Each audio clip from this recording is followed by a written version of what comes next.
Hashtag Verse TV week 146. No one's coming. No one. No one's coming to push you. No one's coming to tell you to turn the TV off. No one's coming to tell you to get out the door and exercise. Nobody's coming to tell you to apply for that job that you've always dreamt about. Nobody's coming to write the business plan for you. It's up to you. I will say, one, the guy who posted it, Brent Andre, he has an amazing story, and he was diagnosed with some life-threatening disease, and he actually needed a very serious, very difficult transplant, and he was able to get it, and he is healing. And it's just an amazingly beautiful story, and it inspires me as well. And that, as far as the background speech music as well, it reminded me when Oprah said a number of years ago, and this meant a lot to me. She said, "You are responsible for your life. If you are waiting for someone to save you, to fix you, or even help you, you are wasting your time." And that reminded me of the fact that before I actually saw that quote by Oprah, I was one of those guys who was waiting for a man to save me. And I would joke about the song "Don't Save Her, She Don't Wanna Be Saved" by I don't, I think that was Swiss Beats or somebody. And afterwards, but I realized in retrospect that I was looking for someone to save me. I used to think that I could find someone else with a struggle, just like I struggle with the whole MS thing, and find somebody else with a struggle, and we both help pick each other up and fix each other and make each other better. But at the end of the day, that's looking for someone else to fix me, to help me, to save me. And that's not where it is. You have to do it for yourself. And I,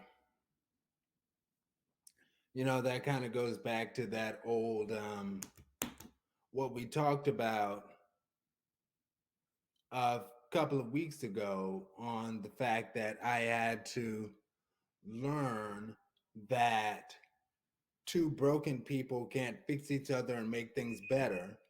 They have to work together. Oh, wow. Okay.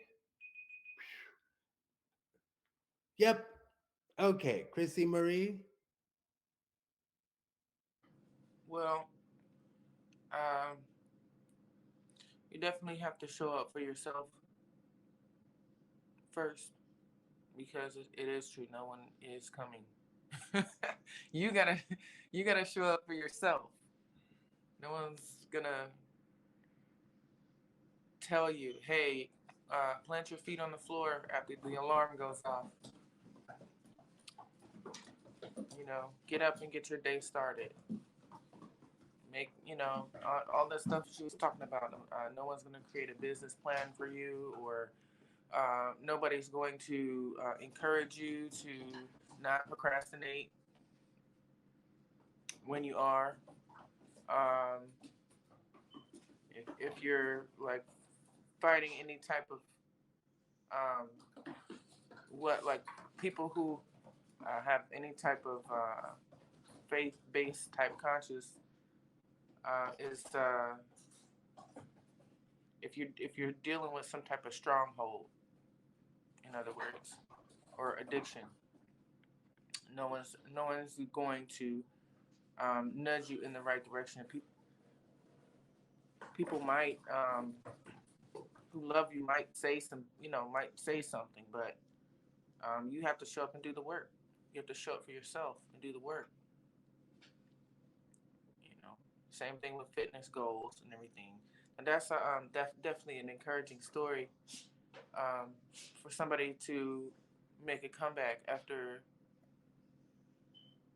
needing a transplant. You know, Yeah. because Yeah. it's really easy to just lay down and give up.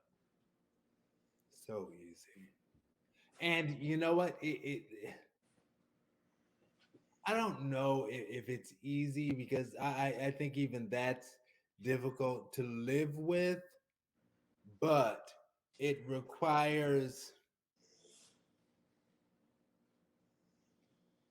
Hmm. It.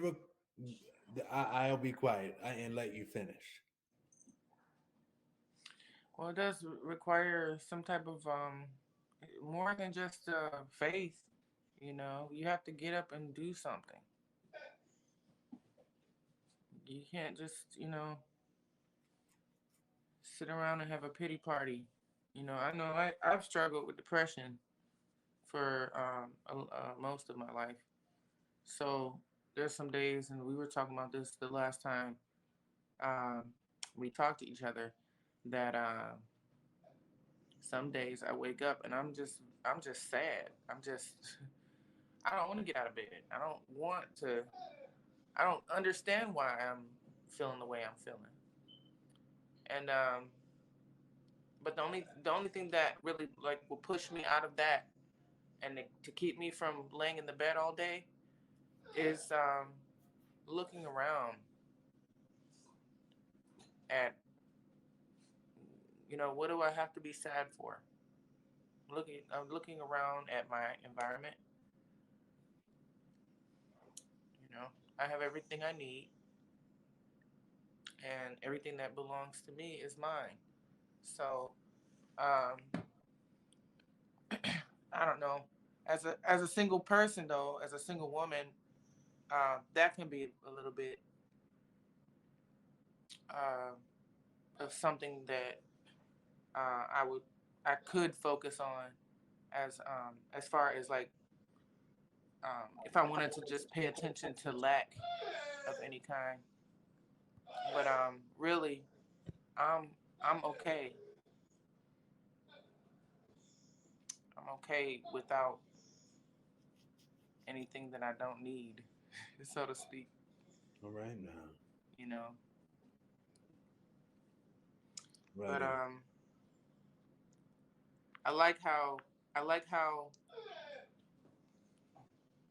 the footage and what was said behind the footage, um, that process started from and from beginning to end. How he showed his progress, and that he showed that he showed up for himself every day. Oh, I like that. Yes, Yeah. shut up for himself every day. The Ace Metaphor cards. The first card reads: have you ever engaged in sexual activities with a person of the same gender? Could you be with someone who has? Why and why not? And ChrisSEE Marie, if you want to go first, you can. Sure. If not, I Okay. have a story. Okay. To answer the first question, yes, I have. Um, it's a long time. 20 years ago, I was I consented with a woman, and could I be? Um, I haven't since then. Um, could I be with somebody who has been? I'm pretty open minded about that. Um, I could. Um, what was the last question? That was it. Have you ever done it? And could you be with somebody who's done it? Yeah, I could. Oh, I could date a man who's dated men. mm-hmm. Oh, right. So for me, the way that I would answer this question as a homosexual man, have you ever been with a person of the opposite gender? Yes. There was this, it's such an interesting story. There's the woman that I always say is the woman I would have married if I was a heterosexual man. One, there's her, but we never did anything. We never did anything.